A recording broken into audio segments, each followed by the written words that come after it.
Thank you for having me. Good morning, good afternoon, good evening. You see, we have a popular saying in Nigeria, wahala no dey finish, meaning the problems never end. You see, I grew up in a family of 8 where my parents really had their hand full.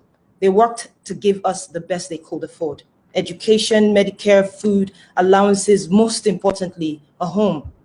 My parents taught us how to respect each other's differences, understand each other, stand for each other, and protect each other. I must say, my brother did take a lot of the blame for my many mischiefs.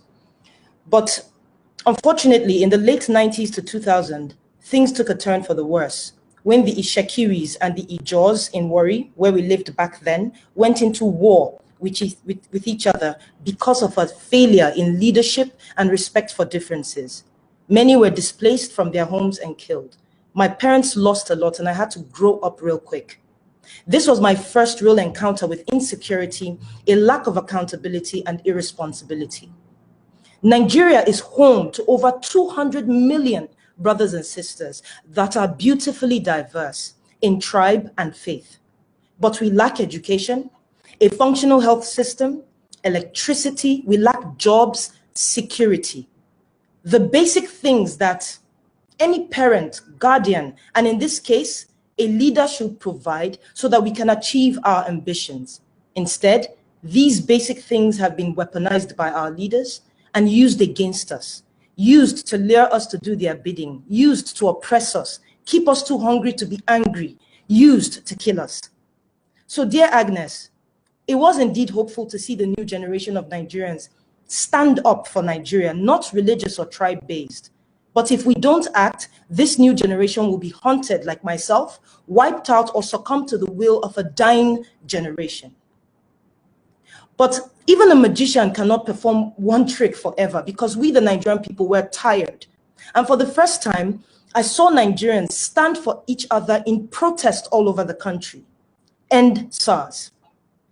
Now, SARS is the Special Anti-Robbery Squad Unit, which the government rebranded to SWAT, after disbanding the said SARS over 3 times and twice in 1 year. SARS have a track record of more daylight robbery than actual robbers. They've murdered more innocent citizens than murderers in the society, more rape than the public is even aware of, constantly exhibiting their lack of intelligence and training by harassing Nigerians, either because of how we look, the hair we have, the cars we drive, or if we have tattoos on our bodies. When you speak up and ask what you may have done wrong, they beat you up, lock you up, or kill you altogether.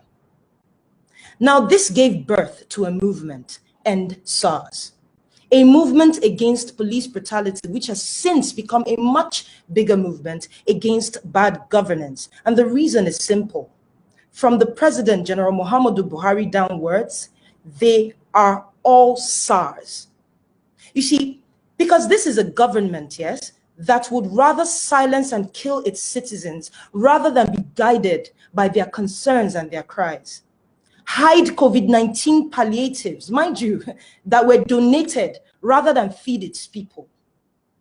One that would rather spend quality time with his cows rather than address its citizens. The same government that chose to inject rogue elements into peaceful protests rather than protect its people, but choose to cuddle terrorists. It is the same government that froze the accounts of protesters and seized passports, but cannot seem to trace the accounts that sponsor terrorism. It states in the Constitution that the security and welfare of the Nigerian people is the primary purpose of the government. But on the 20th of October, 2020, the Nigerian army, sanctioned by the government, stormed the Lekki toll gate in what I call a first wave of assault. No warning, no dialogue, just guns blazing, shooting into a crowd of the bravest set of people I have ever met. Braver than the men and women trained to be brave, braver than the government officials who sent them there. They shot at us with live ammunition. We braced ourselves, we screamed, we sang, we cried, all while waving our Nigerian flags. You see, as I witnessed people die, I truly believed we would all die. And so I started to live broadcast the insanity on Instagram, and I am not the only one. In a matter of minutes, dreams and futures were lost. Nigerians killed unprovoked. But the commander of the 65 Battalion, Salisu Bello, claimed to have given us water and drinks that night. But that is not even on the same continent with the truth. I have a clip recorded from the live broadcast where you can hear me asking Bello why they were shooting at us with live ammunition. His response was that my coming close to him poses a threat to him and he will act accordingly. Is this the act of someone who gave us water and drinks? I also have another clip from the same night where you can hear a lady's voice asking the whereabouts of the people that had been shot. Further proof that the bodies we saw were taken away by the army present. The army claimed to have cared for us. But when the Nigerians that were on that live, when they called ambulances to assist us at the toll gate, they were stopped and asked to turn back by the army. We were forced to have a crash course on medical procedures, attempting to extract a bullet from the leg of a protester until one ambulance came from the back. So please tell me, what then was their intention if not to kill us? At this point, we had counted 15 bodies. A few hours later came the second wave of assault by the Nigerian police with the same modus operandi, killing, injuring those of us left at the toll gate. The same police also shot at us the next morning. Now listen, this is just one incident. There is Obibo, there's Mpo, there's Zabamari, many more. The Nigerian authorities, under the poor, corrupt and misguided leadership of President Buhari, down to his cohorts, Governor Jide Sanwo-Olu, General Takar Buratai, Brigadier Taiwo, F.O. Omata, Lai Mohammed, and many more. They have all tried severally to deny these events, while in the same breath contradicting themselves. This government continues to fail in doing its duty as what I would have called an elected government, if that was not riddled with corruption itself. And so today, I urge you, as members of part of the global governing body and other members not here present today, to take necessary and swift actions in ensuring justice is served to the Nigerian people.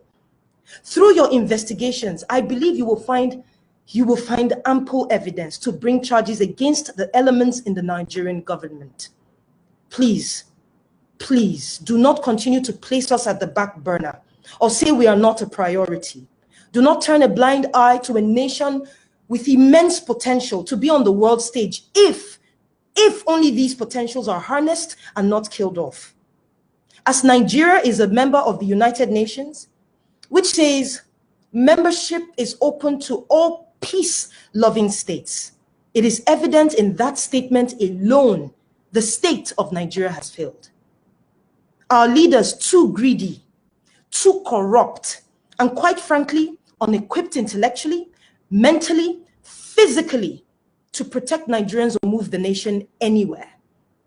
If it is indeed true that the First Lady of Nigeria, Aisha Buhari, can relocate to Dubai, citing insecurity in the presidential villa, Aso Rock, the most secure building in Nigeria, then I ask, where do we, the average Nigerian, go?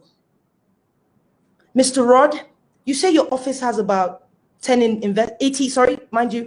investigators. It was funny when you said it, but I can assure you, millions of Nigerians are willing to help provide all you may need to reduce the potential burden on this request. We only have our voices. That is all we have. As a people, we are using it to sorosoke. So please listen. As Agnes said, the country is a keg. It's sitting on a keg of gunpowder because of all the things that we have been deprived of. I am advocating for all types of peace, but justice. And through justice is the only way peace can truly thrive. It is now your duty to help us show that democracy Accountability does not only belong to a certain group of countries, but to all. As I said earlier, wahala no dey finish. But that does not mean problems are not solved. The time for action is indeed now. Thank you.